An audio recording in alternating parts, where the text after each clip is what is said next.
Hello दोस्तों, कैसे हो आप लोग। आज का जो टॉपिक है हम लोग बच्चों आप लोगों के लिए लेके आए हैं क्लास 12th के रिप्रोडक्टिव यूनिट से, जो कि यूनिट नंबर 1 है, उसके थर्ड चैप्टर का बहुत ही महत्वपूर्ण टॉपिक जो अक्सर बच्चों को इसमें प्रॉब्लम होता है। टॉपिक का नाम है बच्चों, टॉपिक का नाम मैं जरूर बताऊंगा, उससे पहले आप सभी से रिक्वेस्ट है कि अगर वीडियो आप लोगों के लिए यूजफुल रहता है तो वीडियो को लाइक जरूर करें। मैं देखता हूं बहुत सारे बच्चे ऐसे हैं जो वीडियो देखते जरूर है लेकिन वीडियो पे ना लाइक करते हैं ना चैनल को सब्सक्राइब करते हैं। तो मैं आपको ये जरूर बोलूंगा कि वीडियो को लाइक जरूर करें और चैनल पे अगर आप नए हैं तो चैनल को सब्सक्राइब भी करें।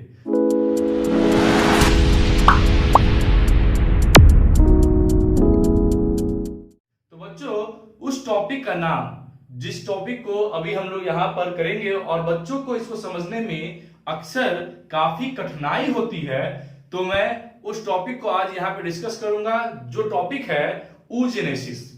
बच्चों, स्पर्मेटोजेनेसिस तो हम लोग देखे थे और बहुत ही सरल तरीकों से ये समझ में आ भी जाता है।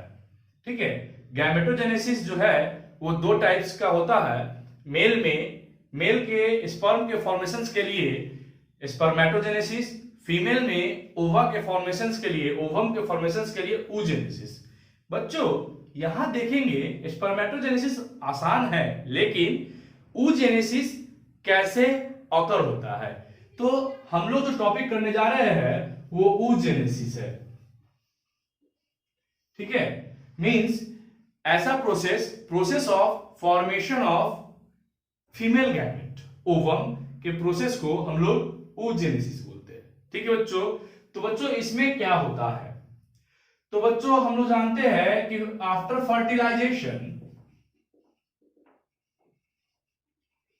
फर्टिलाइजेशन के बाद एम्ब्रियोनिक डेवलपमेंट होता है। एम्ब्रियोनिक डेवलपमेंट, अगर वो फीटस हमारा एम्ब्रियो से फर्टिलाइजेशन के बाद जाइगोट का फॉर्मेशन होता है, जाइगोट के बाद एम्ब्रियो, एम्ब्रियो के बाद फीटस, तो जो एम्ब्रियोनिक डेवलपमेंट होती है उसी समय से फीमेल चाइल्ड के अंदर क्या होता है, मिलियंस ऑफ ओवम प्रेजेंट होते हैं। ठीक है, millions of ovum, couples of million कर सकते हैं, couple of million of ovum present होता है। कब? Soon after the fertilisation, zygote implantation and from the embryonic development. Embryonic development के समय से ही जो ओवरी होते हैं फीमेल के, दोनों ओवरी में कपल्स ऑफ मिलियन होते हैं, मतलब कि दोनों में एक एक मिलियन के आसपास, एक अप्रॉक्स एक सवा मिलियन के आसपास ओवम प्रेजेंट होते हैं। लेकिन ये ओवम जो होते हैं ये इमेच्योर स्टेज में होते हैं, इमेच्योर स्टेज में। ठीक है, अब क्या होता है, फीमेल चाइल्ड का बर्थ होता है। बर्थ होने के बाद क्या होता है कि इस बर्थ होने के बाद और प्यूबर्टी स्टेज में जाने तक फर्दर प्रोसेस होते रहते हैं। प्यूबर्टी स्टेज में इन करने के बाद ओवम मैच्योर होता है और रिलीज होता है फर्टिलाइजेशन के लिए, फिर फर्दर फर्टिलाइजेशन के लिए रेडी होता है। उससे पहले देखेंगे कि एम्ब्रियोनिक डेवलपमेंटल स्टेज से ही इसमें ओवम का डेवलपमेंट, जिस तरीके से स्पर्मेटोजेनेसिस हम लोग देखे थे, स्पर्मेटोजेनेसिस प्यूबर्टी स्टेज में इन करने के बाद स्टार्ट हो रहा था, लेकिन यहां पे मैच्योरिटी ऑफ ओवम जो होता है का प्रोसेस स्टार्ट होता है कब से, एम्ब्रियोनिक डेवलपमेंटल स्टेज से। एम्ब्रियोनिक डेवलपमेंटल स्टेज से ही स्टार्ट हो गया होता है ओवम की मैच्योरेशन की प्रोसेस, जिसमें डिफरेंट स्टेजेस होते हैं। जैसे कि देखेंगे बच्चों हम लोग कि यहां पर फीमेल क्या करती है, फीमेल गर्ल की बर्थ हुआ, उस समय उनके ओवरी में बर्थ के समय तक लगभग कपल्स ऑफ मिलियंस प्रेजेंट है। अब क्या है कि देखेंगे ओवम का जो मदर सेल होता है ना, जिससे ओवम प्रोड्यूस होता है, that is known as oogonia, oogonia cell. ये oogonia सेल प्रेजेंट है।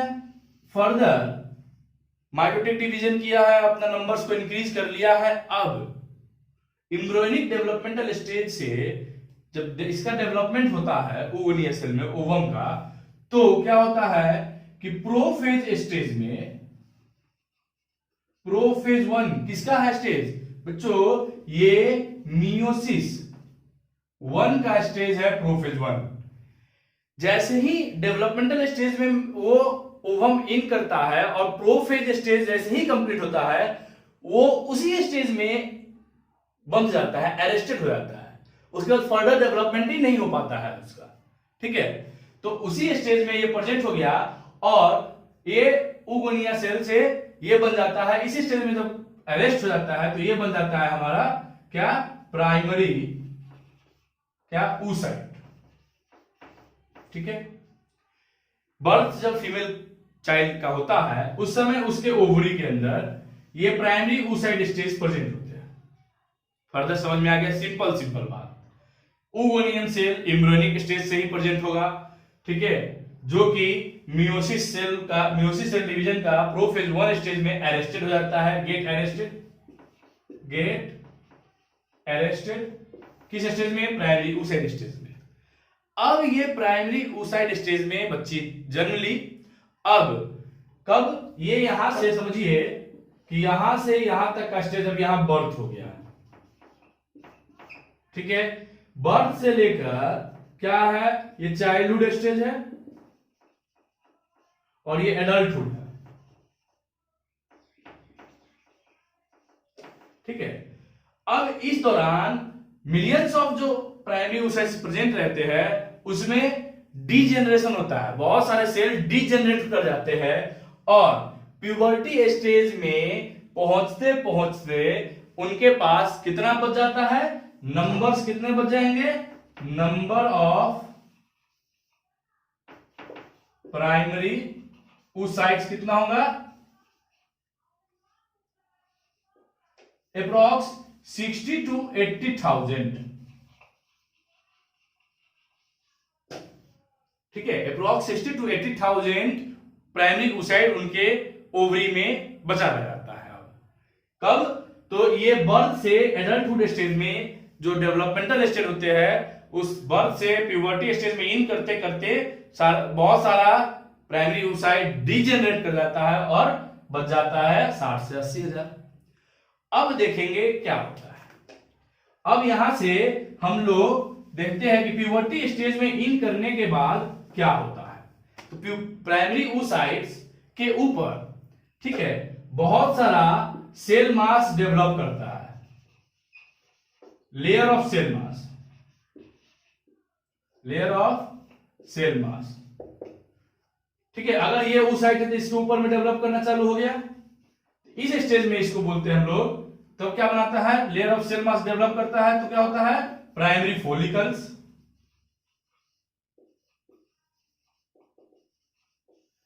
फर्दर इसके ऊपर से दोबारा से जनरेट करता है मोर लेयर ऑफ सेल, तो फिर बनाता है क्या हमारे बच्चों, ये बनाएगा सेकेंडरी फॉलिकल्स,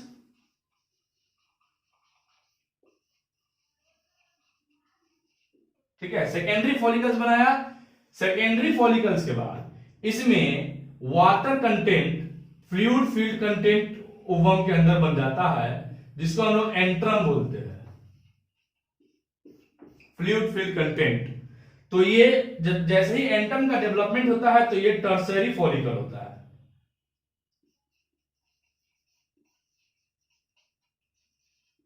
ठीक है। टर्शियरी फॉलिकल्स के बाद क्या होता है कि प्राइमरी, ये टर्शियरी फॉलिकल्स में ओवम क्या करता है, एक लेयर ऑफ सेल्स को डेवलप करता है जिसको जोना पेलुसिडा बोलते हैं। हम लोग क्या बोलते हैं, इसके अंदर से एक लेयर डेवलप कर लेता है जिसको हम लोग बोलते हैं जोना पेलुसिडा। उस स्टेज को हम लोग क्या बोलते हैं, जोना पेलुसिडा जब डेवलप कर जाता है तो उसको हम लोग बोलते हैं secondary oocyte stage. Secondary oocyte नहीं कहेंगे, ये फर्दर टर्शियरी फॉलिकल्स के बाद उस जोना पेलुसिडा जब डेवलप कर लेता है तो उसको ग्राफियन फॉलिकल्स कह देते हैं।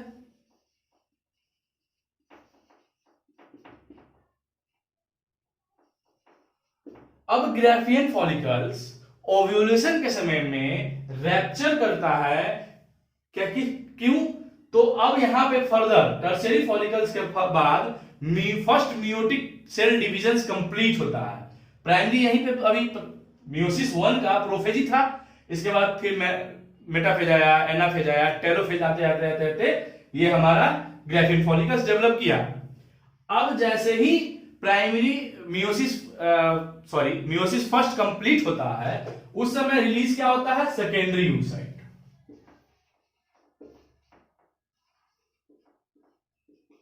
यानी कि मैच्योरिटी ओवा जो मैच्योर होकर रिलीज होता है वो सेकेंडरी oocyte स्टेज में होता है। अब चूंकि हम जानते हैं कि कभी भी मियोसिस सेल डिवीजन में भी एक सेल टूटकर दो पार्ट में बटेगा, तो एक तो सेकेंडरी oocyte होता है जो कि लार्जर साइज होता है, और दूसरा प्लस आता है एक छोटा सा पोलर बॉडी। अभी तक ये देखा जा रहा है कि पोलर बॉडी फिर फर्दर डीजेनरेट हो जाता है, यानी कि सिर्फ सेकेंडरी oocyte ओवम रिलीज हुआ, ठीक है। तो इसके पास नंबर ऑफ क्रोमोसोम्स कितना हो गया? 23। यहां पर कितना था? 46। यहां पर प्राइमरी oocyte में भी 23, ठीक है। अब प्राइमरी oocyte में 23 नहीं, सॉरी, क्योंकि ये तो प्रोफेज स्टेज में ही अरेस्ट हो गया था। अब ये यहां के 23 हो गया। Very good. फर्दर ये जैसे ही ग्राफियन फॉलिकल से सेकेंडरी oocyte ओवम रिलीज होता है, तो ये क्या बनाता है?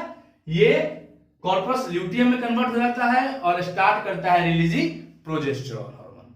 तो बच्चों ये आपको समझ में आ गया, बहुत अच्छा है कि बर्थ के समय में फीमेल के पास लगभग कपल्स ऑफ मिलियन दोनों ओवरी में प्रेजेंट होते हैं गुनियन सेल, प्राइमरी oocytes, ठीक है। फर्दर डेवलपमेंटल स्टेज में, चाइल्डहुड स्टेज में, बर्थ से लेकर प्यूबर्टी स्टेज में इन करने तक बहुत सारे प्राइमरी oocyte डिजेनरेट कर जाते हैं। अब प्यूबर्टी स्टेज में इन करते करते 60 से 80 हजार oocytes बच जाते हैं।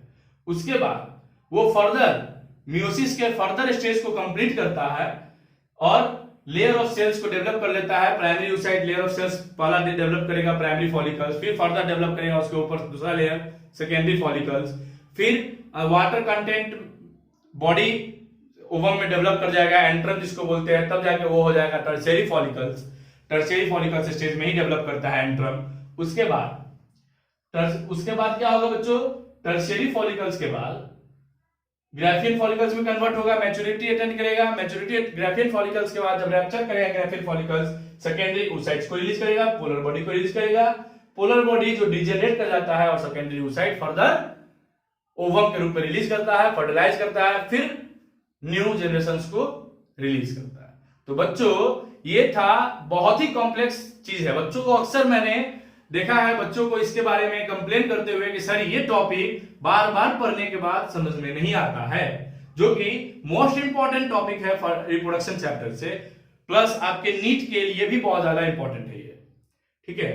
तो एक चीज आपको बता दे कि अभी तक मियोसिस 1 नहीं हुआ है। मियोसिस सेल डिवीजन फीमेल ये ओवम में कब कंप्लीट होता है? तो जस्ट जब फर्टिलाइजेशन होता है, when the sperm touches the ovum, then the complete cell division is completed, ठीक है।